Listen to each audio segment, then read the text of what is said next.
छात्राओं का YouTube channel में हार्दिक स्वागत है। आज आप लोगों के लिए जो इससे पूर्वत हमने एक वीडियो लोड किया था उसका नाम था पवन दूतिका। तो पवन दूतिका एक जो लॉन्ग पोइम है, तो इसके माध्यम से जो है हमने इस पोइम को दो भागों में बांट दिया है। तो फर्स्ट जो पार्ट इसका लोड हो गया है, तो अब आज जो है यानी दूसरा जो भाग है जो इसका पद नंबर 13वें से दिया गया है।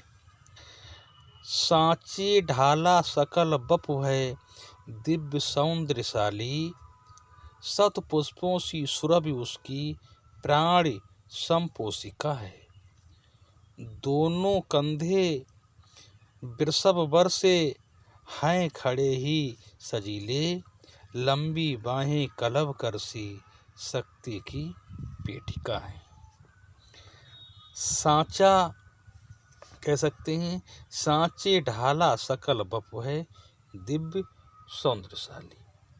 सकल बपु, सकल बपु, सकल बपु का मतलब होता है सारा शरीर।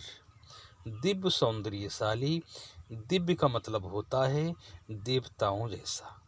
सौंदर्यशाली मतलब सुंदर।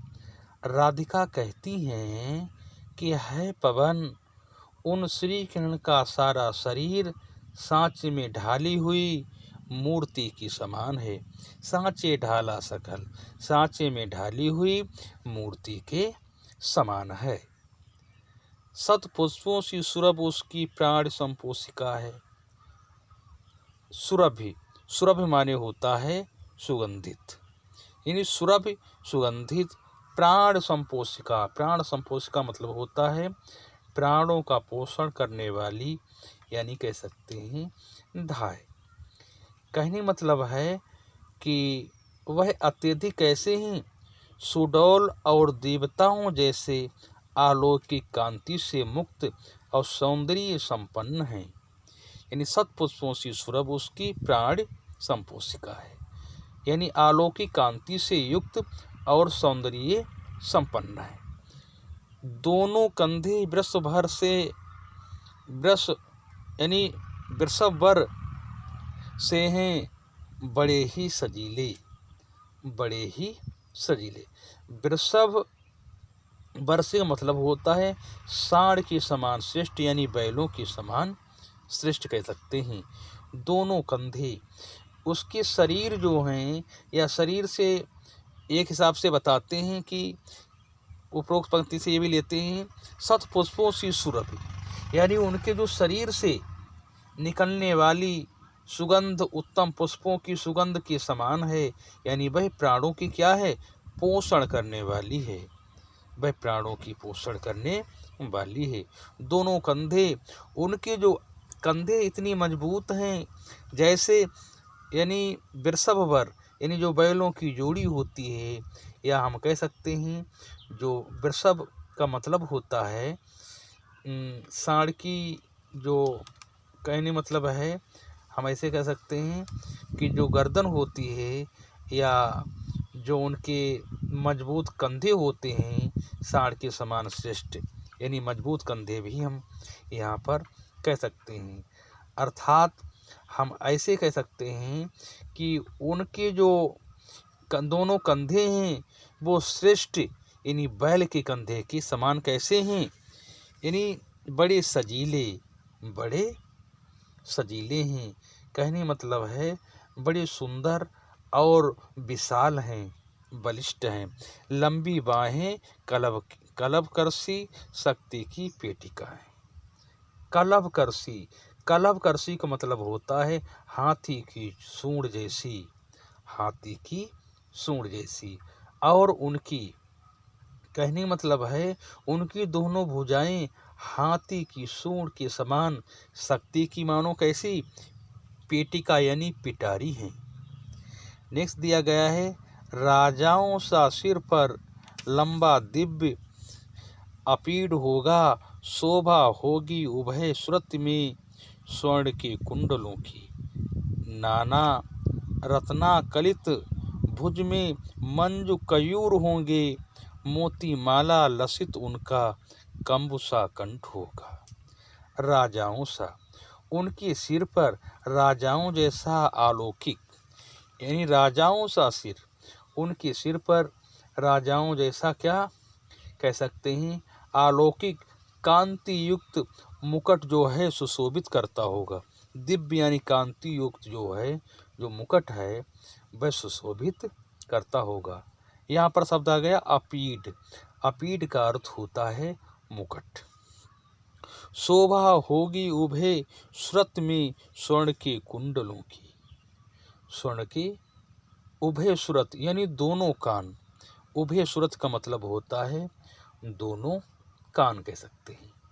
कहने मतलब है कि उनके दोनों कानों में तुझे सोने की सुंदर कुंडल, जो सोने के सुंदर जो कुंडल हैं, शोभा बिखारते हुए दृष्टिगत होंगे या दिखाई देंगे। नाना रत्न कलशित भुज में मंजू कयूर होंगे। मंज कयूर होंगे।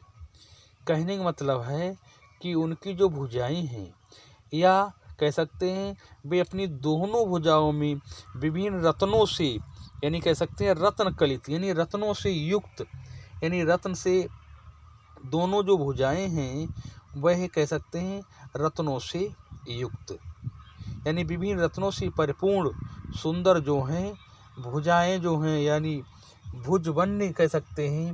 भुजबंद क्या है, धारण किए मिलेंगे, अर्थात दोनों भुजाओं में रत्नों से युक्त जो है उनकी भुजाओं में रत्न बंधे हुए मिलेंगे। मोती माला लसित उनका कंबुसा कंठ होगा। आगे बताते हैं कंबुसा, कंब माने होता संग जैसा, सॉरी कंब का मतलब होता है शंकु के आकार, यानी शंकुआकार कह सकते हैं। क्या कह सकते हैं, शंकु। और यहाँ पर होता है मोती माला लसित उनका कंबुसा कंठ होगा। कहने मतलब है कि उनकी इस प्रकार से, यानी इस साथ ही उनकी जो शंख जैसी सुडौल सुंदर गर्दन में मोतियों की माला जो है सुशोभित होगी, या उन मोतियों की माला से जो है उनकी गर्दन पूर्ण होगी। इसके बाद में नेक्स्ट देखते हैं, तेरे में है, यानी तेरे में ही ना ये गुण जो तू बिथाएं सुनाए, व्यापारों को प्रखर व्यापारों को प्रखर मत सो अयुक्तियों से चलाना। बैठे जो हों निज सदन में मेघ सी कांति वाले, तो चित्रों को इस भवन के ध्यान में देख जाना। देखिए यहाँ पर जो है ये कहना चाहते हैं, राधिका ने अपने जो संदेश अपने प्रीतम श्री कृष्ण तक भेजने के लिए पवन दूतिका को, यानी पवन को दूतिका बनाया है। उन्होंने श्री कृष्ण तक जाने का जो मार्ग भी समझा दिया है। अब वे पवन को, या कह सकते हैं पवन को समझा रहे हैं कि तुम्हारे मुख तो हैं नहीं, अतः तुम मेरे संदेश को अपने विभिन्न क्रियाकलापों के द्वारा जो है समझा देना। यही इन पंक्तियों में बताया गया है, क्योंकि वायु के मुक्त है नहीं, तुम्हें कुछ एक्टिविटी करना है, क्रियाकलाप करना है, उससे ही प्रीतम अर्थात कृष्ण जी समझ जाएंगे। कहते हैं तेरे में ना ये गुण जो तू व्यथा सुनाए, यानी है पवन तुम्हारा मुख नहीं है, तुम्हारा मुख नहीं है, अतः तुम किसी भी बात को बोलकर समझाने में कैसी हो, व्यथा यानी असमर्थ हो। यद्यपि कहते हैं व्यापारों को प्रखर मत युक्तियों से चलाना। यदि तुम्हारे भीतर बोलने का गुण नहीं है, तथापि तुम अपनी क्रिया, यानी हम कह सकते हैं व्यापार, यानी क्रिया व्यापारों और कुशाग्र बुद्धि के द्वारा ही अपनी बात को समझाने में क्या हो, सक्षम हो। युक्तियाँ मानी विधियाँ होता है, आप जो है खुद सक्षम हैं। कहने का मतलब है व्यापारों मतलब होता है क्रिया व्यापारों। बैठे जो हो निज सदन में मेघ सी कांति वाले, मेघ सी कांति वाले। कहने मतलब है कि यदि तुम्हारे लिए यदि बादल की कांति, मेघ का अर्थ होता है, मेघ का मतलब होता है बादल। बादल क्योंकि श्यामले रंग का होता है और कृष्ण के जो आकार यानी इनके जो रूप है, उनके जो शरीर का जो स्तर है वह भी कैसा है, सामने यानी मेघ, इसीलिए उनके लिए मेघ की तुलना यानी मेघ से कंपेयर किया गया है। यदि बादल की कांति के समान सुंदर वर्ण वाले कौन, मेरे प्रीतम अपने घर में हो, यानी कह सकते हैं बैठे हो निज सदन में, अपने घर में बैठे हो मेघ सी कांति वाले, यानी मेघ सी कांति वाले। तो इसे हम कह सकते हैं कांति की समान सुंदर वर्णों वाले मेरे प्रीतम अपने घर में बैठे हों। तू सबसे पहले बताते हैं क्या करना है, तू चित्रों को इस भवन के ध्यान से देख जाना। कहने मतलब है कि सबसे पहले घर में जो टंगे सभी प्रकार के जो चित्र हैं, जो तस्वीरें हैं, उन्हें कैसे ध्यान पूर्वक देखना है तेरे लिए। नेक्स्ट दिया गया है, जो चित्रों में विरह विधुरा का मिले चित्र कोई, तो जाके निकट उसको भाव से यूं हिलाना, प्यारे हों कि चकित जिससे चित्र को और देखें, आशा है यूं सूरत उनको हो सकेगी हमारी। देखिए बताया गया है जो चित्रों में विरह और विधुरा। देखिए विधुर और विधुरा, विधुर का मतलब ये होता है जिसकी पत्नी नहीं होती है, लेकिन कवि ने अपनी कल्पना के, अपने शब्दों के भाव से, अपने शब्दों के पावर से यहाँ पर एक एडजेक्टिव बना दिया है, यानी विधुरा बना दिया है, यानी स्त्री के लिए कह सकते हैं जिसका हस्बैंड नहीं, उसे क्या कहते हैं विधुरा, इन्होंने साबित कर दिया है। कहने का मतलब है कि उस घर के चित्रों में यदि तुझे कोई जो है ऐसा चित्र दिखाई दे, या कह सकते हैं उन चित्रों में अगर कोई क्या है दुखी स्त्री का चित्र दिखाई दे, तो उसे क्या है चित्र, तो जाके निकट उसको भाव से यूं हिलाना, तो उसके पास में यानी उस तस्वीर के, उस चित्र के तुम्हें कहाँ पास में जाना है, पास में जाकर तू उस भाव से क्या है उसे हिलाने के लिए मेरे प्रीतम क्या है आश्चर्यचकित होकर उसे क्या है देखने लगेंगे, भाव यूं हिलाना। प्यारे हों कि चकित जिससे चित्र को वो देखें, और ऐसी स्थिति में क्या हो जाएगा कि कृष्ण जी अर्थात मेरे जो प्रिय हैं वो कैसे हो जाएंगे, चकित हो जाएंगे उस चित्र को देख करके।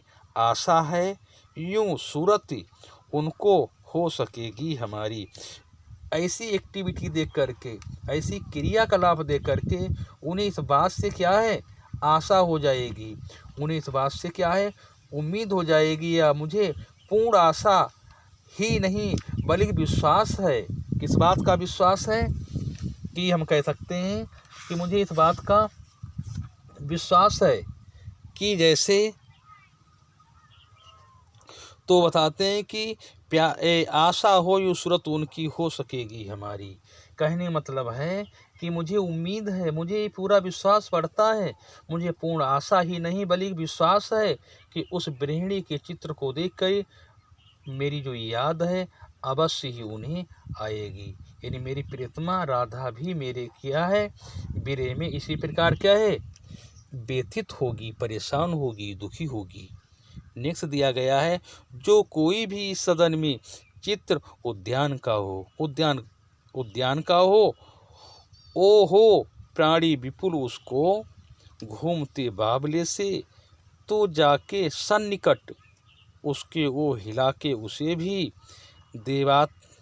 देवात्मा को सुरत ब्रज के गोकुलों यानी गोकुलों की कराना।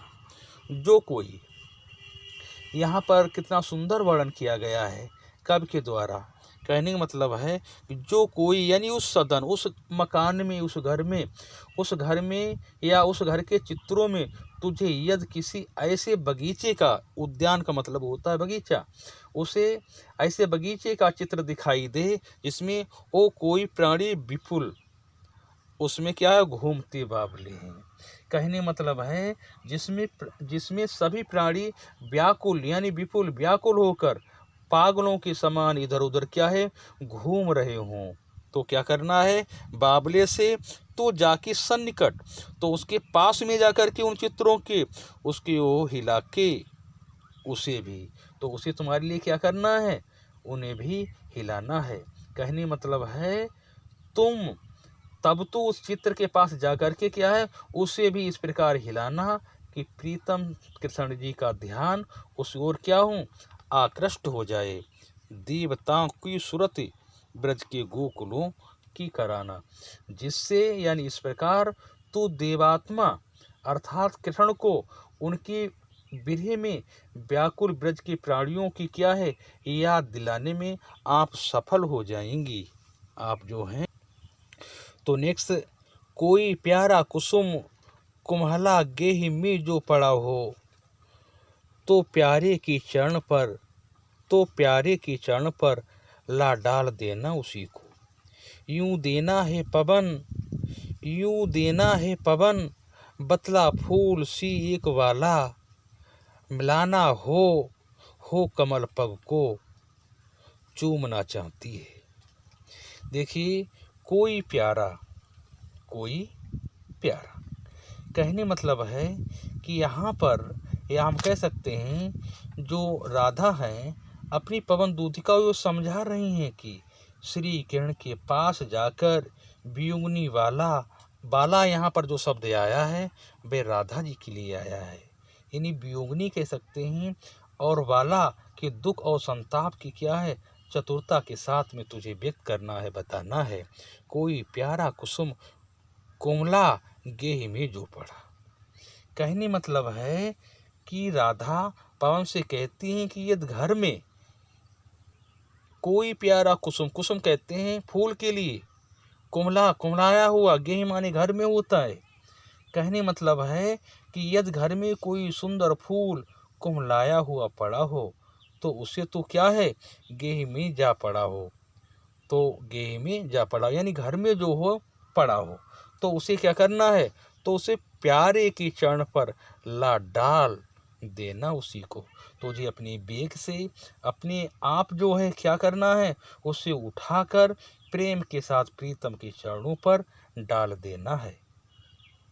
यूं देना है पवन बतला फूल सी एक बाला, यहाँ पर जो बाला शब्द राधा जी के लिए आ गया है, और तुझे फूल डालने के पश्चात में इस प्रकार तू उन्हें क्या है, बता देना कि फूल जैसी एक सुकोमल कौन है, बाला है। यानी यूं बताना, यूं देना पवन बतला, यानी उन्हें अवगत करवा देना है, फूल सी एक बाला है, इन फूल के समान एक सुंदर क्या है, एक बाला है।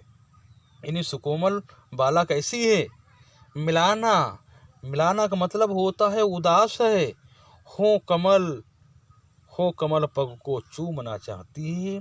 तुम्हें ये बताना है कि आपके चरणों को स्पर्श करना चाहती है, आपके जो चरणों को कमल पग, कहने मतलब है कमल पग, यानी कमल के समान जो आपके पग हैं, पैर हैं, चरण हैं, उनको जो स्पर्श करना चाहती है या उनके लिए जो है वे चूमना चाहती है।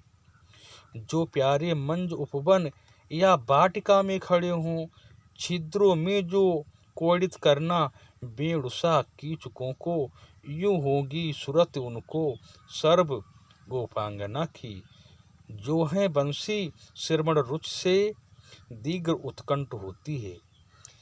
तो कहते हैं जो प्यारे मंज उपवन या वाटिका में खड़े हों, यानी है पवन यदि प्रीतम सुंदर उपवन में हो या बगीचे में हो तो क्या करना है, मंजू में हो यानी बगीचे में हो या वाटिका में खड़े हों तो छिद्रों में जा कुड़त करना बेड़सा कीचकों को। कीचकों का मतलब होता है बांस, कीचकों का मतलब होता है बांस। तो क्या करना है, अगर बगीचे में हो तो बांसों को छिद्रों में होकर उन्हें बांसुरी के समान कह सकते हैं, यानी बांसों के जो छिद्र हैं या बांसों के छेदों में जाकर के क्या है, बांसुरी के समान क्या है तुझे बजाना है। बीड़ू मानी बांसुरी होता है। होंगी सूरत उनको सर्व गोपांगना की, तब उनके लिए कह सकते हैं, तो इस प्रकार उन्हें गोपियों का क्या हो जाएगा, स्मरण होगा। सर्व गोपांगना यानी तभी गोपियों का उनके लिए क्या है, स्मरण होगा। जो है बंसी श्रवण रुचि में दीर्घ उत्कंठ होती। दीर्घ उत्कंठ, उत्कंठ का मतलब होता है एक हिसाब से व्यग्र, यानी कहने मतलब होता है व्यग्र। हम कह सकते हैं ये, यानी हम जो प्रिय की बांसुरी सुनने की क्या है, कह सकते हैं कि प्रिय की बांसुरी सुनने की इच्छा से बहुत कैसी हैं, बहुत व्याकुल हो जाया करती थी। यानी व्याकुल हो जाया, उत्कंठ यानी व्याकुल हो जाया करती थी। लाके फूले कमल दल को श्याम के सामने हूँ, सामने ही थोड़ा थोड़ा विपुल जल में व्यग्र हो डुबाना। यूं देना ये भागनी जतला एक एक अभोज नेत्रा, आँखों को यूं बिरे विधुरा बारी में बोरती। लाके फूल कहने मतलब है कि बताया गया है कि है पवन प्रिय के सामने एक खिली हुई कमल पात्र को ला करके, यानी ला फूले कमल दल, कमल के पात्र के लिए, श्याम के सामने, श्याम यानी किरण के सामने ही, मतलब प्रिय के सामने है पवन, प्रिय के सामने एक खिले हुई कमल पत्र को लाकर, और कहाँ, व्याकुलता से थोड़ा थोड़ा विपुल, व्याकुलता से जल में व्यग्र ही हो डुबाना, हो डुबाना। कहने मतलब है कि लाना है और थोड़ा थोड़ा जल में क्या है, डुबाना है। कहना यानी डुबोना है बहन यानी है पवन, तुझे ऐसा करना है।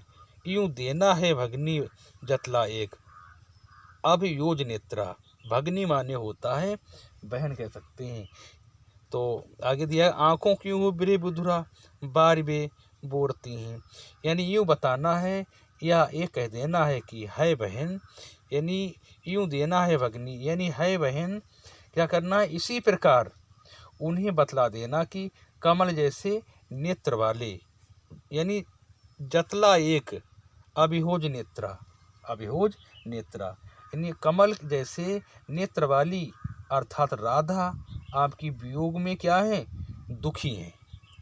आँखों में बिरे विधुरा बार में बोरती हैं, कहने मतलब है आँखों में क्या है, अश्रु परित रखती हैं, या हर समय जो है उनके नेत्रों में, उनकी आँखों में क्या है, आंसू भरे रहते हैं। इसके बाद में नेक्स्ट, धीरे लाना बहन, धीरे लाना बहन करके नीप का पुष्प कोई, ओ प्यारे के चपल दृक के सामने डाल देना। ऐसा ऐसे देना प्रकट दिखला नित्य आशंकिता हो, कैसी होती बिरहे बस में नित्य रोमांचिता हो। तो धीरे लाना कहने मतलब है धीरे लाना।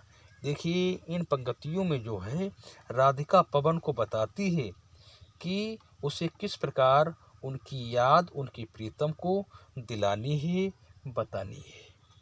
कि धीरे लाना बहन करके नीप का पुष्प कोई, नीप माने होता है, यहाँ पर नीप दिया गया है, नीप का मतलब होता है कदम, यानी है पवन तू धीरे से कदम का कोई पुष्प उठाकर लाना, और उसे मेरे प्राण प्यारे कह सकते हैं कि वो प्यारे से चपल दृग के सामने डाल देना। चपल दृग का अर्थ होता है चंचल नयन वाले, चंचल नेत्र वाले कह सकते हैं। कहने मतलब है मेरे प्राण प्यारे चंचल नेत्रों के सामने क्या है, कह सकते हैं कि उसे मेरे प्राण जो प्यारे के चंचल नेत्रों के सामने क्या है, डाल देना है, यानी रख देना है। ऐसे देना प्रकट दिखला नित्य आंशिकता हो, नित्य आंशिकता हो। कहने मतलब है इस प्रकार तो उन्हें ये बात भली भांति समझा देगी, या समझा सकेगी कि मैं किस प्रकार से उनके विरह में यानी उनके विरह के वशीभूत होकर हर समय कैसी अनसिकता, कहने का मतलब है ऐसी कैसी विरह बस नित्य रोमांचिता है। यानी उनके हम कह सकते हैं कि उनकी वियोग में या उनकी अनुपस्थिति में उनके विरह के वशीभूत होकर हर समय कैसी डरी हुई सी रहती है। कौन? राधा जी। या हम इसी हिसाब से कह सकते हैं कि वह नित्य प्रति पुनर्मिलन की जो है क्या है कल्पना करती रहती है। कैसे हो तो विरह बस में नित्य रोमांचिता हो। नित्य माने होता है रोजाना, रोमांचिता माने होता है एक हिसाब से पुनर्मिलन के लिए, यानी नित्य प्रति यानी पुनर्मिलन की क्या है कल्पना से पुनः कदम पुष्प के समान कैसी रोमांचित होती रहती है। यानी रोमांचिता हूँ या रोमांचित होती रहती है। इसके बाद नेक्स्ट बैठे नीचे जिस बिटब के श्याम होबे उसी का, कोई पत्ता निकट उनके नेत्र के ले हिलाना, यूं प्यारे को विदित करना चातुरी सी दिखाना, मेरे चिंता विजित चित का क्लांत हो कांप जाना। बैठे नीचे मेरे प्राण प्रिय अर्थात कह सकते हैं कृष्ण जी जिस वृक्ष यानी बैठे नीचे जिस बिटप पेड़ के नीचे यानी जिस वृक्ष के नीचे बैठे हों, श्याम हो भी उसी का, यानी तू उसी वृक्ष का कोई क्या बताते हैं कोई पत्ता क्या है निकट उनके नेत्र के से ला हिलाना। कहने मतलब है मेरे प्रिय जो श्याम जिस वृक्ष के नीचे बैठे हों तो उसी वृक्ष का कोई पत्ता जो है उनके नेत्रों के पास ला करके क्या है तुझे हिलाना है। यूं प्यारे को विदित करना चातुरी से दिखाना। विदित करना का अर्थ होता है ज्ञात कराना, यानी उन्हें ज्ञात कराना कह सकते हैं या बताना कह सकते हैं। कहने मतलब है कि उनके लिए जो है चतुराई से यानी इस प्रकार तू अपनी चतुराई से या अपनी क्रिया चतुराई से मेरे प्रीतम को यह ज्ञात करा सकती है कि किस प्रकार कह सकते हैं कि मेरे चिंता विजित चित्त का क्लांत हो कांप जाना। तो अवगत करवा सकती है ज्ञात करवा सकती है कि किस प्रकार से चिंता ने क्या है मेरे हृदय को जीत कर उसे थका दिया है। कहने मतलब यह है चिंता ने मेरे हृदय का सबल मुझसे क्या है छीन लिया है, जिसके अभाव में मेरा जो हृदय है पत्ते की भांति क्या है हर समय क्या है कांपता रहता है, एक हिसाब से कंपन करता रहता। तो नेक्स्ट में दिया गया है सूखी जाती मलिन लतिका जो धरा में पड़ी हो, तो पावों के निकट उसको श्याम के ला गिराना, यूं सीधे से प्रकट करना प्रीत से वंचिता हो, मेरा होना अति मलिन यूं सूखते नित्य जाना। देखिए यहाँ पर जो है इन पंक्तियों में जो है पवन को दूतिका बनाकर राधा श्री कृष्ण के पास अपना संदेश भेज रही हैं और वो क्या कहती हैं इनका रूप और माधुर्य का चित्रण यहाँ पर किया गया है। सूखी जाती मलिन लतिका जो धरा में पड़ी हो, जो धरा में पड़ी हो, इसे हम कह सकते हैं कि राधा कहती हैं कि है पवन यदि तुझे धरती पर कोई क्या है सूखी हुई लता मिल जाए, कैसी मिल जाए धरा यानी पृथ्वी पर जो है सूखी हुई जो है लता मिल जाए, तो कहते हैं तो पावों के निकट उसको श्याम के ला गिराना। तो कहने मतलब है कि तो उन्हें उठा करके तो उसे श्रीकृष्ण के पाँव के पास में लाकर गिरा देना है और स्पष्ट रूप से बता देना है। क्या बता देना है? यूँ सीधे प्रकट करना प्रीत से वंचिता हो, तुझे अवगत करवा देना है, तुझे बता देना है कि इस यानी स्पष्ट कर देना है कि इसी रूप को बता देना कि प्रेम से रहित होकर कह सकते हैं कि मेरा होना अति मलिन हो यूं सूखते नित्य जाना। मेरा होना यूं मलिन। कहने मतलब है कि मैं किस प्रकार नित्य ही क्या है सोगती तथा मलिन होती जा रही हूँ। कहने मतलब है कि और स्पष्ट रूप से उन्हें ये बता देना कि प्रेम में या प्रेम से रहित होकर मैं किस प्रकार नित्य ही सोगती मलिन होती जा रही है। नीचे दिया गया है कोई पत्ता, कह सकते हैं कोई पत्ता, यानी कोई पत्ता नवल तरु का पीत जो हो रहा हो, तो प्यारे की दृग युगल के सामने ला उसे ही धीरे धीरे सबल रखना, धीरे धीरे सबल रखना। ओ उन्हें यूं बताना, पीला होना प्रबल दुख से प्रेषिता सा हमारा।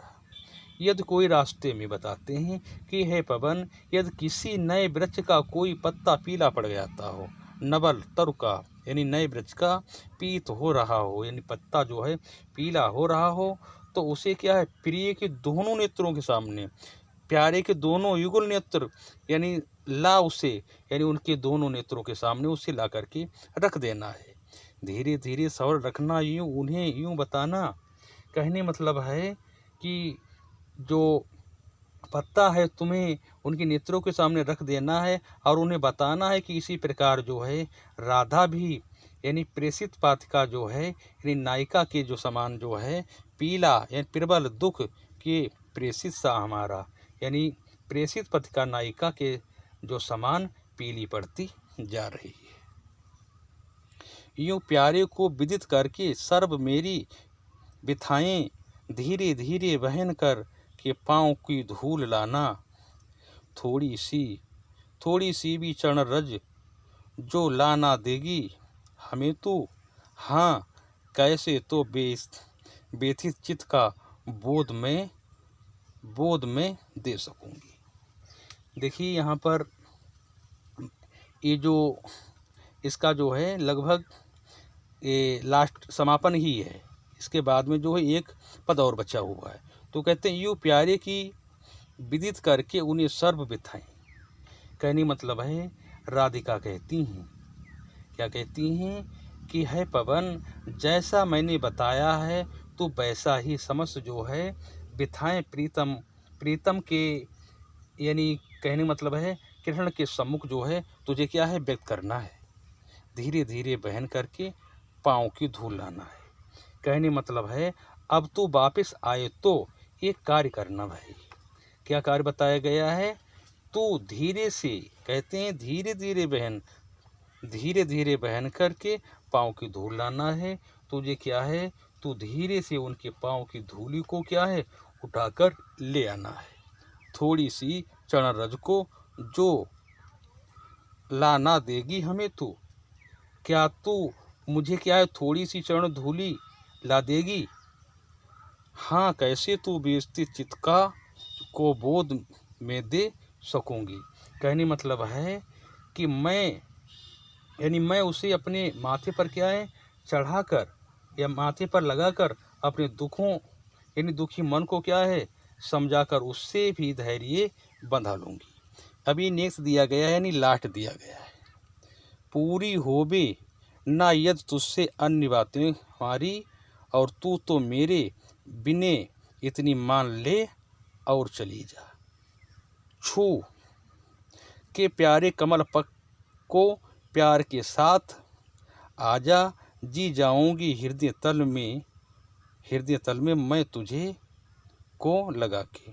इस देखिए ये जो लास्ट पद दिया गया है, कहते हैं कि हे पवन अब तू, कहने मतलब है अब तक मैंने जितनी बातें बताई हैं यदि तुझे ये बातें पूरी ना हो सकें, यानी यदि तुझे ये अन्य बातें पूरी ना हो सकें तो तू मेरे बिने इतनी यानी बिने मतलब प्रार्थना मान ले और चली जा।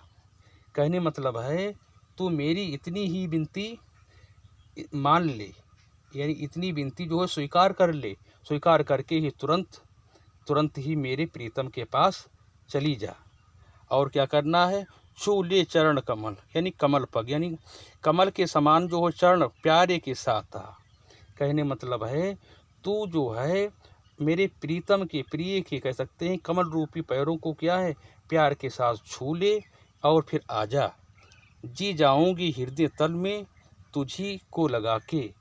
और ऐसी स्थिति में जो है तब मैं विरह के मृत प्राय में तुझे अपने हृदय में क्या है लगाकर फिर से जीवन धारण कर लूँगी। ये लॉन्ग पोएम थी और यहीं पर व्याख्या सहित ये जो व्याख्या व अर्थ सहित जो है यहीं पर ये पोएम समाप्त होती है। ये दूसरा भाग था और नेक्स्ट वीडियो में हम आप लोगों से फिर मिलेंगे। जय हिंद, जय भारत।